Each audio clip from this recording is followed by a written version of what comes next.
दोस्तों, हर रात के बाद सवेरा होता है। कितना भी मुश्किल से भरा फेज आपके लाइफ में क्यों ना चल रहा हो, आपको ऐसा लग सकता है कि फेज लगता है कभी भी खत्म नहीं होगा, मेरी मुसीबतें कभी भी खत्म नहीं होने वाली, लेकिन ऐसा नहीं है। ये फेज लंबा जरूर हो सकता है, लेकिन ये भी रात की तरह गुजर जाएगा और सवेरा जरूर आएगा।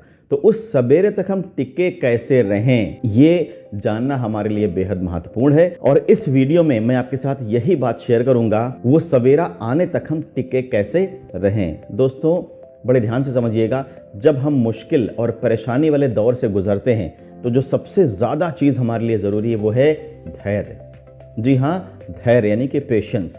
अगर आपके अंदर पेशेंस है, अगर आप धैर्य रख सकते हैं, तो यकीन जानिए कि जो परेशानी भरा फेज़ आपके लाइफ में चल रहा है, वो जो मुश्किलें ख़त्म नहीं हो रही हैं, उस समय भी आप अगर धैर्य नहीं खोते तो आप इस फेज़ को आसानी से निकाल ले जाएंगे, आसानी से काट ले जाएंगे। दूसरी बात, जब भी कभी आप बहुत मुश्किल भरे फेज से गुजर रहे हों तो आपको हमेशा ऊपर वाले का शुक्रिया अदा करना है, ईश्वर को थैंक्स बोलना है, जो कुछ भी आपको उन्होंने अब तक दिया है उसके लिए। परेशानियां हैं ज़रूर, लेकिन ऐसा नहीं है कि आपकी लाइफ में अच्छे दिन नहीं रहे होंगे या आपकी लाइफ में ऐसी अच्छी चीज़ें नहीं हैं जिन्हें आप अप्रिशिएट कर पाएँ। तो दोस्तों, जो भी चीज़ें आपकी लाइफ में ईश्वर ने दी हैं, जिन्हें आप अप्रिशिएट कर सकते हैं, उन्हें आप अप्रिशिएट करिए और उसके लिए ईश्वर को थैंक्स बोलते रहिए, थैंक्स बोलते रहिए, थैंक्स बोलते रहिए।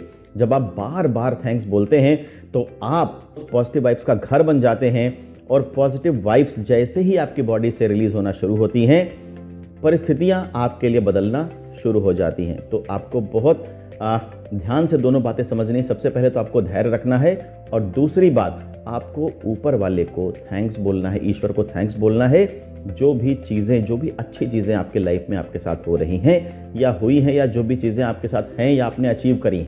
तीसरी बात आपको ये ध्यान रखना है कि देखिए, अवसर हमेशा सामने होता है, लेकिन जब हम मुश्किल भरे दिनों में होते हैं, परेशानी भरे दिनों में होते हैं, तो हमारा जो दिमाग होता है ये फोकस नहीं होता, तो हम अवसर को भी यूं ही हाथों से जाने देते हैं। अगर कोई अपॉर्चुनिटी हमारे सामने आ भी गई तो हम उस अपॉर्चुनिटी पे ध्यान नहीं दे पाते और अपॉर्चुनिटी हमारे पास से चली जाती है।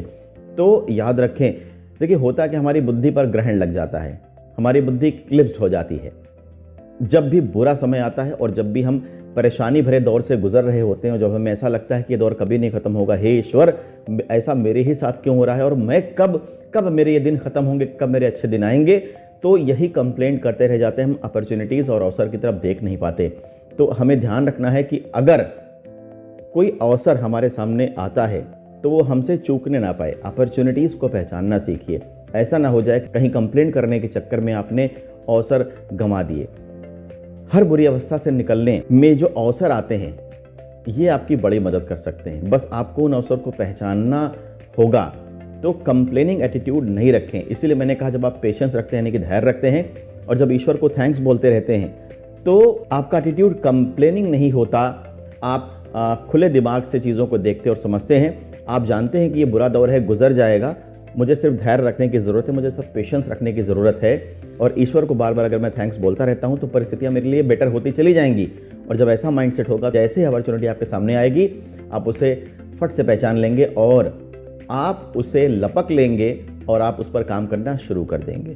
तो दोस्तों, परेशानियाँ हर पर्सन की लाइफ में आती, मेरी भी लाइफ में परेशानियाँ आती हैं, लेकिन उन परेशानियों से निकलने के लिए मैं धैर्य से उनका सामना करता हूँ, सबसे पहली बात। दूसरी, मैं ईश्वर को थैंक्स कहना नहीं भूलता उन चीज़ों के लिए जो चीज़ें उन्होंने मुझे दी हैं। और तीसरी, मैं कभी भी अवसर को नहीं छोड़ता। तो दोस्तों, अगर आप भी इन तीनों बातों पे अमल करते हैं और इसे ध्यान से समझते हैं और आप भी अगर लाइफ के टफ फेज से गुजर रहे हैं, तो यकीनन आपको उस बुरे फेज से निकलने में ये तीनों बातें बेहद मददगार साबित होने वाली हैं। इस वीडियो को अंत तक देखने के लिए आपका बहुत बहुत शुक्रिया। मुझे यकीन है कि आपने मेरे चैनल को सब्सक्राइब भी किया होगा और आप मेरी आने वाली वीडियोस को भी एंजॉय करेंगे। आपको मेरा ये वीडियो कैसा लगा, आप कमेंट बॉक्स में मेंशन ज़रूर करें। और आप चाहते हैं कि मैं किसी ऐसे टॉपिक पर वीडियो बनाऊं जिसमें आपका इंटरेस्ट है, तो आप उससे भी कमेंट बॉक्स में मेंशन करके मुझे ज़रूर बताएं। Thank you so much.